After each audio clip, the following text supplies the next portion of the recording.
नमस्कार, मैं गौरव। आज हम एक बेहद संवेदनशील और महत्वपूर्ण विषय पर बात करने जा रहे हैं। एयर इंडिया फ्लाइट AI-171 के भीषण हादसे पर, जो 12 जून 2025 को अहमदाबाद में हुआ। यह हादसा सिर्फ एक तकनीकी दुर्घटना नहीं, बल्कि विमानन सुरक्षा, मानव त्रुटि और डिजाइन खामियों से जुड़ा ऐसा मामला है जिससे हमें कई गहरी सीखें मिलती हैं। चलिए इस हादसे का पूरा विश्लेषण करते हैं।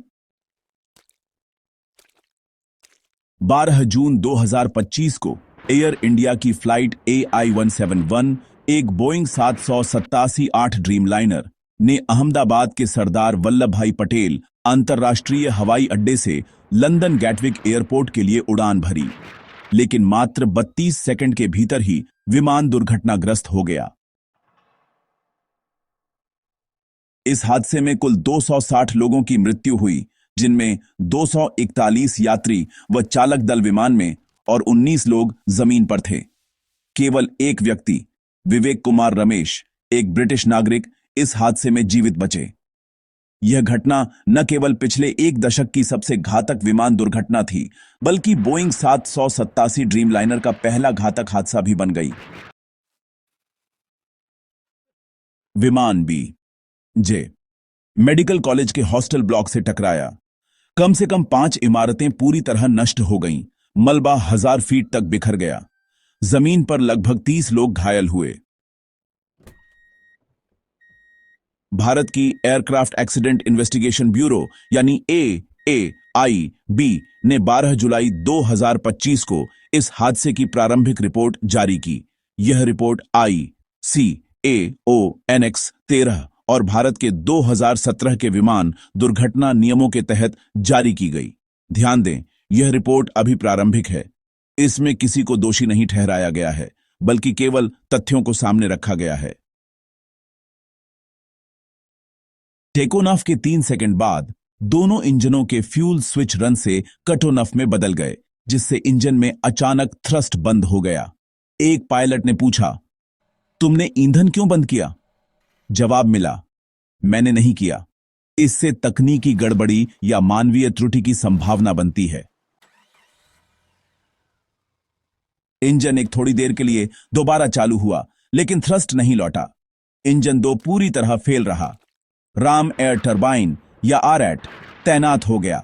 यह पूरी पावर लॉस का संकेत था। 8:09 और 5 सेकंड यूटीसी पर भेजा गया, टक्कर से कुछ सेकंड पहले। क्रैश के समय विमान 8 डिग्री नोजप, पंख समांतर, इंजन बंद और लैंडिंग गियर ऊपर था। सभी थ्रॉटल क्रैश के समय आइडियल पाए गए, मतलब कोई थ्रस्ट नहीं मिल रहा था। दोनों पायलट मुंबई से थे और एक दिन पहले अहमदाबाद पहुंचे थे। उन्होंने सुबह 6:25 पर शराब परीक्षण दिया, जो नेगेटिव आया। दोनों ने पर्याप्त विश्राम किया था और वे स्वस्थ पाए गए। विमान की उम्र 11 वर्ष थी। 2014 में सेवा में आया था। पिछले वर्ष में 700 से ज्यादा उड़ानें पूरी की गईं। Engine model GE Genex 1B था। एयरवर्दीनेस के सभी प्रमाण पत्र वैध थे। फ्यूल सैंपल की जांच में वह सुरक्षित और मानक के अनुसार पाए गए। कोई बर्ड स्ट्राइक या मौसम संबंधित खतरा नहीं था। बोइंग ने पहले एक गैर आवश्यक सलाह या कहें एडवाइजरी जारी की थी, जिसमें फ्यूल स्विच लॉकिंग सिस्टम में संभावित खामी की बात कही गई थी। एयर इंडिया ने यह निरीक्षण वैकल्पिक होने के कारण नहीं किया। थ्रॉटल मॉड्यूल्स को 2019 और 2023 में बदला गया था, लेकिन उनका हादसे से सीधा संबंध स्थापित नहीं हुआ। 8:08 पर विमान ने टेक ऑफ किया। 8:08 पर दोनों इंजनों की फ्यूल सप्लाई बंद हो गई। 8:08 से 50 सेकंड के बीच पायलटों के बीच भ्रम पैदा हो गया और RAT सक्रिय हो गया। 8:09 पर मेड डे कॉल भेजी गई। 8:09 पर विमान हॉस्टल की इमारत से टकराया। ब्लैक बॉक्स यानी CVR और FDR क्रमशः 13 और 16 जून को बरामद किए गए। 24 जून से डेटा एक्सट्रैक्शन शुरू हुआ, गोल्डन चसीस तकनीक से। जांच में शामिल थे AAIB Bharat, NTSB USA, Boeing, GE aviation और ICAO पर्यवेक्षक। क्या फ्यूल स्विच मानव त्रुटि से बंद हुआ? क्या यह तकनीकी खराबी थी? क्या स्विच डिजाइन में खामी थी? क्या बेहतर प्रशिक्षण या सुरक्षा उपाय इस हादसे को रोक सकते थे? अभी तक किसी संस्था, एयर इंडिया, बोइंग या GE पर सीधा आरोप नहीं लगाया गया है। संभावित बदलाव: फ्यूल स्विच डिजाइन में सुधार, पायलट प्रशिक्षण में इमरजेंसी रिस्पॉन्स को और मजबूत करना और गैर आवश्यक सलाहों को भी गंभीरता से लेना।